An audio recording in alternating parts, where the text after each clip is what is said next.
Come ride the little train that is rolling down the tracks to the junction. Forget about your cares, it is time to relax at the junction.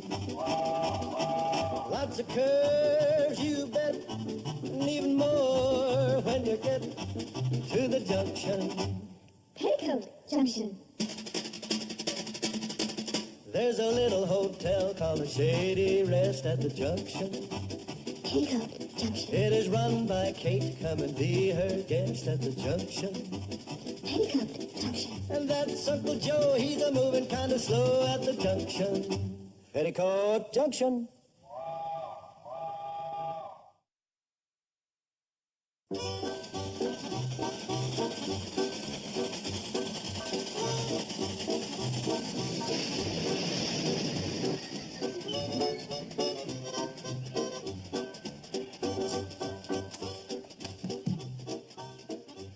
Is it bad, Charlie? Not too bad. A few tomatoes and eggs and a cabbage or two caught the tender. I've never seen such an angry mob. Everybody yelling, "Get the coach! Kill the coach!" Oh, poor Uncle Joe. Well, losing the biggest game of the year, 84-0, ain't exactly the way to win friends. I hate to think what the back of the train looks like.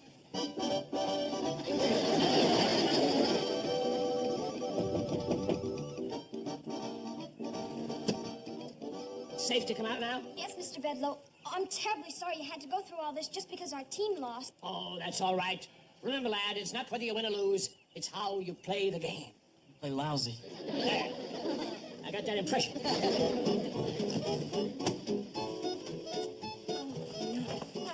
Oh, I'm sorry, kids. But remember, it's how you play the game. Yeah, that's what Mr. Bedloe just said. Bedloe, he's on this train? Oh, sourpuss. The vice president of the railroad He went through this garbage barrage. took 2 eggs right in the kisser before he got the window closed. Oh, there goes the Hootable cannonball. You junket for sure now. Mr. Bedloe, don't blame Charlie and Floyd and their train. I mean your train. It's not their fault that Hooterville High lost every single game this year and the people finally got fed up. It's his fault. My uncle, the coach. Oh, Mrs. Bradley, it's nobody's fault. It's like the game of life. Sometimes we win, sometimes we lose. But the important thing is to take both with a smile. Oh, I don't blame you for being mad. Here, take Mr. Bedloe up to the hotel, give him the bridal suite next to the bath, and give him anything he wants with no charge. He's our guest. No, I insist on paying. Oh, you're going to feel so much better when you have a nice hot bath. Petty Joe, you clean up his suit while he's freshening up for dinner. Now, hurry now. No, don't fuss over me, girls. Charlie, there goes the meanest, most... Did he say something nice? Sounded like it from here. Charlie, there's something rotten in Denmark. There's something rotten in Hooterville, too. And I think all of it hit this train. You can come out now, Coach. Okay, Joe. Is it safe? Reasonably, you still got to face Kate. Oh, hi, Kate. Aye. Well, Hooterville Hornets dropped another close one today. Close is right. Close to 100-0. This is the last year I'm going to coach that ungrateful Hooterville outfit. You can bet on that. This may be the last year for everything. The hotel, the train. What are you talking about? You know who was on this train and got hit by 2 eggs meant for you? Who? Mr. Mean himself, Homer Bedloe. He don't scare me none. I'll face up to him just like I faced up to that angry mob.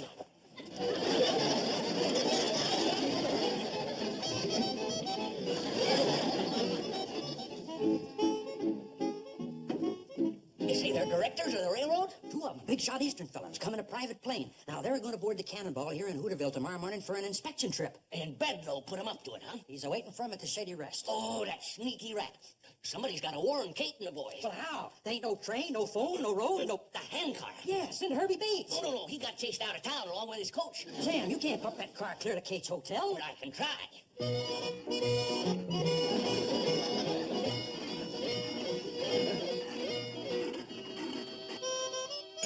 I said to myself, Homer Bedloe, you've got to go back to that wonderful little town of Hooterville and ride that wonderful little train to that wonderful little hotel and visit with all those wonderful people. I'll say one thing for you, Homer. You're a good loser, but we really outsmarted you when you tried to scrap the cannonball. Uncle Joe, Mr. Bedloe doesn't want to talk about that. Kate, women don't understand the kind of sportsmanship that goes on between men. Now, Homer and me locked horns, and he got the worst of it. But he ain't mad, are you, Homer? Not a bit. Of course, I guess you did look kind of silly back at the main office. Certainly did. See how good he's taking it? He don't mind being beaten by a better man. Uncle Joe, I need you to help me move something into the lobby. Sure, Kate. What do you want moved? You.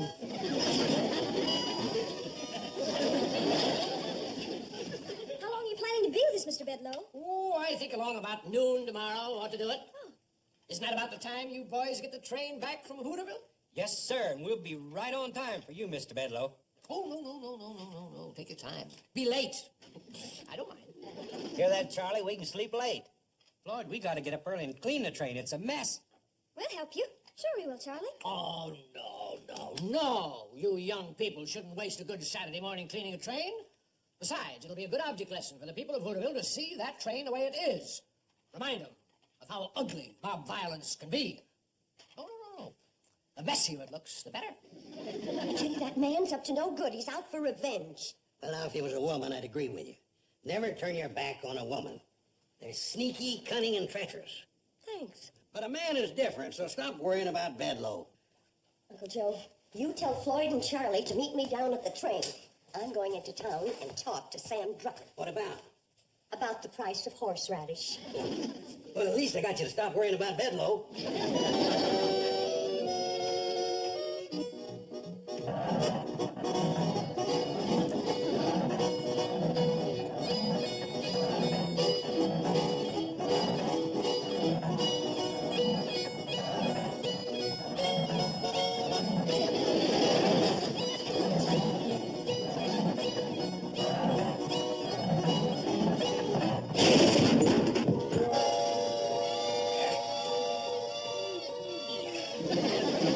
Sam, are you hurt? I don't think so, no. I'll be all right, kid. As soon as I can stop pumping. Watch the blisters. Oh, Sam. Who is it, Kate? Sam Drucker. Listen, is Bedloe up at the hotel? Yeah.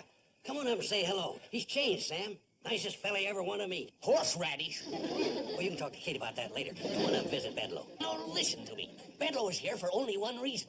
He's got a scheme that'll finish this train once and for all. You hear that, Uncle Joe? Yeah. And it don't surprise me none. You know, I was suspicious of him the minute he walked in.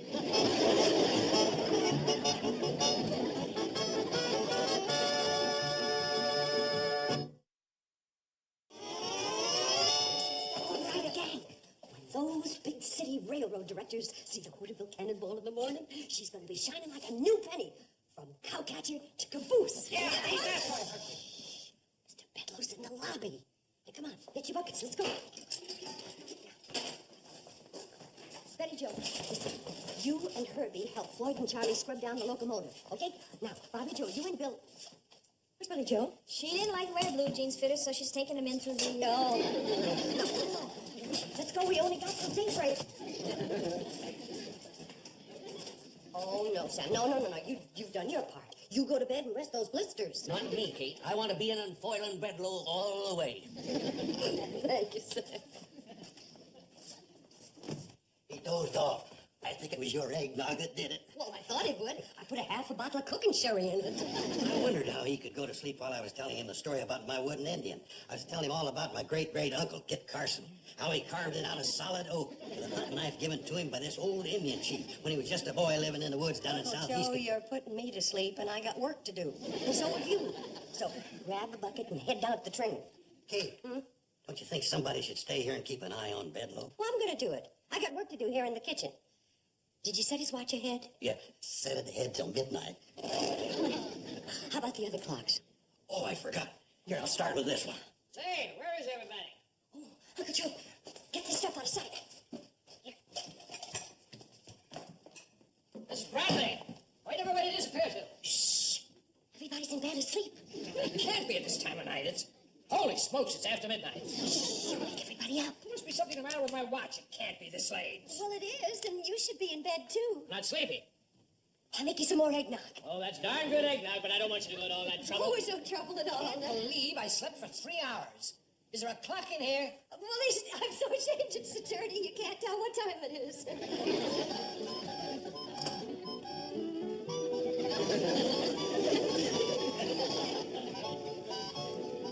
There you are. What do you want? What's all that commotion down here? Can a fella get a night's sleep? Mr. Bedloe, what's the meaning of this? Alone with my niece here in the middle of the night. How far is this gone, Kate? Are you prepared to marry this woman? Now, wait a minute. I just came in here. She was just going to make me some more eggnog. Well, I think you've had enough to drink already. These carryings on might go up in the city, but out here we don't allow any hanky-panky with our women. Hanky-panky? You get to your bedroom and stay there. And just be glad I didn't have my shotgun handy. Please explain to him that I haven't got any romantic interest in you. Would I be telling him the truth, Homer? Well, you have been extra nice to me on this trip. What other reason could you have? What other reason? Now, let me tell you something. Oh, good night. And don't let me catch you out of your room again tonight, or I'll shoot first and ask questions later. Uncle Joe, you were wonderful. Now, let's go on down the train and get to work. Okay, I'm all dressed for bed, and I was asleep on my feet.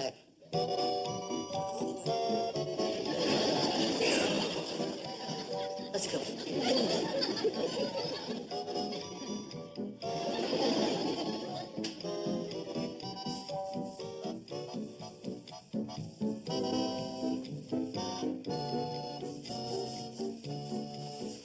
All right, gang. That does it for the outside. Now let's see how Uncle Joe's doing inside. Uncle Joe?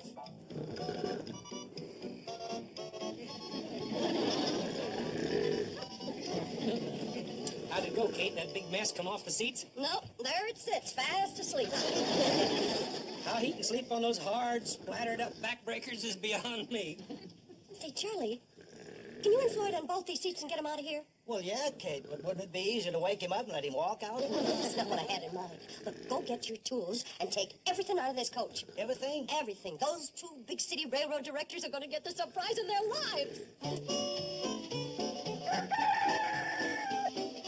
That's funny. I'd have sworn there was a chair and couch there last night.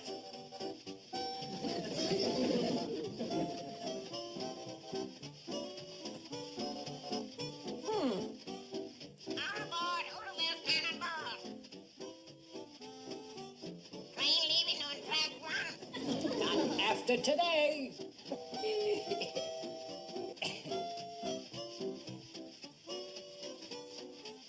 Thought you might like some company for breakfast, Joe Carson? Very funny. Ready for breakfast. The Hooterville Cannonball is due in 1 minute. Bedloe told us it's never been on time yet. Here she comes.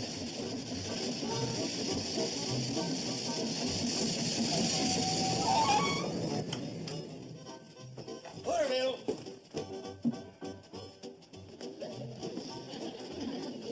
Did you enjoy your ride, madam? Sonny, that's the finest train ride I ever had in my life. Smooth as glass all the way. Well, thank you, madam. You must ride with us again. You bet I will, Sonny. All aboard the Hooterville Cannonball, gentlemen. There was no one in the station to sell us a ticket. Part of the satisfaction guaranteed service. We collect the fare at the end of the ride, only if you're happy. Hey, that sounds great. Sounds like very bad business to me. Aboard!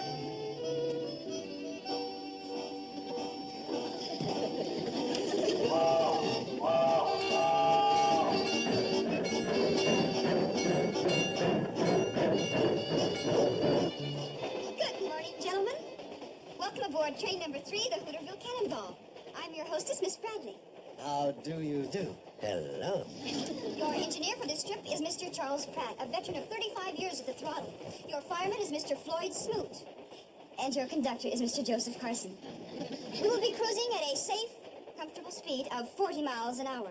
And a delicious hot meal will be served en route. If there's anything I can do to make your trip more comfortable or enjoyable, you have only to ask. Thank you.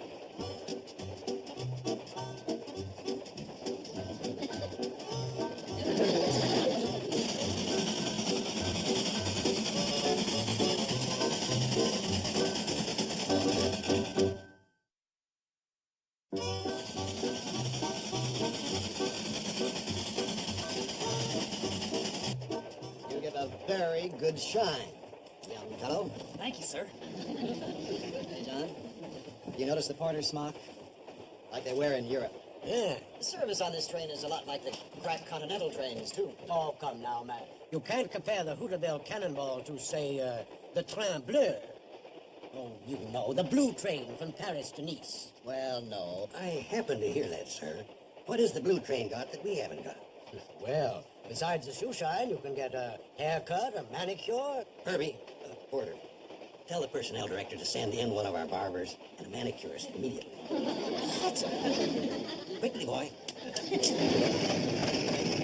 Pepper. Huh? Bobby's ready to entertain. Oh, good. Oh, Bobby, that's kind of brief. Oh, I wore it in the Hooterville High Fallers. Oh, Oh, hi, Herbie. How's it going? Fine. Until Uncle Joe promised him a barber and a manicurist. What? Sam, did you ever give a haircut? No. Well, there's a first time for everything. Hurry, give him your smock. Here, take it over here. Bobby Joe, hand me my sewing basket. Yeah. Sam? Betty Joe? Did you ever give a manicure? A locomotive engineer? How about you, Bobby Joe? Well, I do my own nails. Well, now you're doing someone else's. But I don't have my stuff with me. Make do. Buffer. Orange sticks. What about nail polish? What about nail polish? Here we are. Vanilla extract? Keep the label hid. Right out there is some of the most unusual scenery in the world. I don't see anything so unusual about it. You notice that windmill out there? Yeah? I'll tell you about that windmill. Oh, here comes the barber and the manicure. Well, I'll be darned. I'd rather be manicured.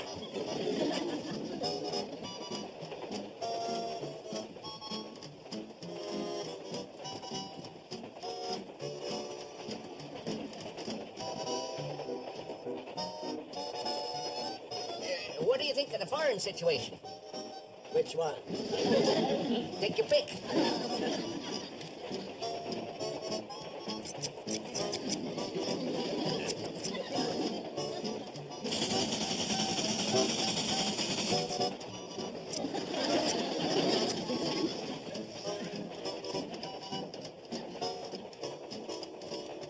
There you are, sir.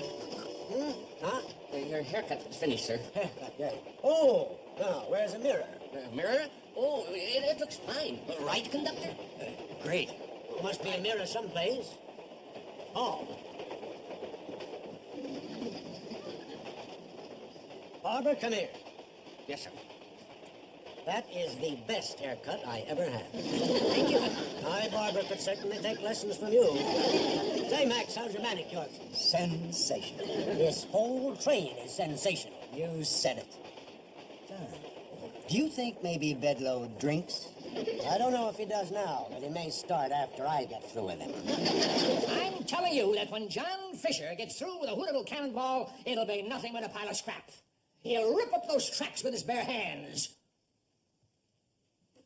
There's the only man I know that's meaner than me. These local yokels thought they had me over a barrel, thought they had me outsmarted. Well, nobody gets the best of me. I never forget, and I never forgive. I'll see every last one of them in the poorhouse. Come to think of it, I'm as mean as John Fisher. Maybe meaner.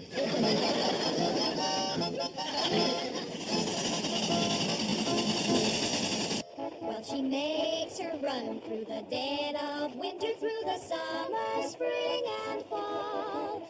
Neither cold nor heat nor flood can stop her. She's the Hooterville Cannonball. Betty Joe, maybe the gentleman would like another helping. Oh, no, please. I've had 5. 6 for me. What was that delicious concoction? Just Chicken and dumplings, country style. Specialty of the Hooterville Cannonball chef. I'd like to meet him. Would you ask him to come in? He never leaves the kitchen. You actually have a kitchen in there. He's small but efficient. Let's go see it. It may serve as a model for our new diesel streamliners. Good idea. You gentlemen connected with some railroad? Well, as a matter of fact, we are two of the directors of this railroad. Oh, dear, my goodness, did you hear that? Why, if we'd have known that, we'd have given you our first-class service. What have we been getting? Economy tourist class. There's no two ways about it. This is the greatest train on wheels. Bar none. And we've ridden them all. Wait till I get my hands on Bedloe.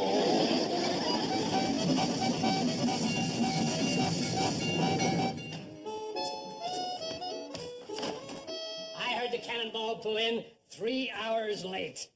I'll bet that really burned old John Fisher. Fisher? Oh, that's the name of the gentleman that's waiting down at the train to talk to you. Yeah, him and a fella named Thornton. They're going to give you a new position with the railroad. Who says that meanness doesn't pay off?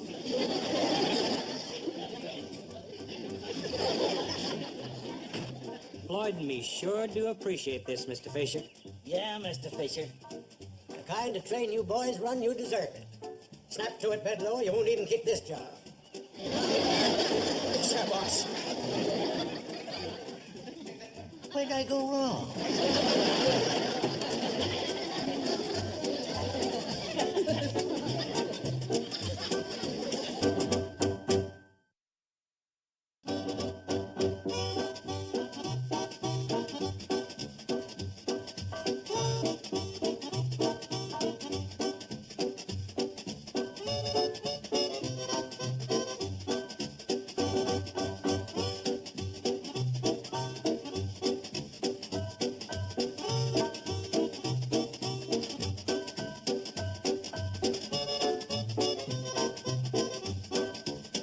Petticoat Junction.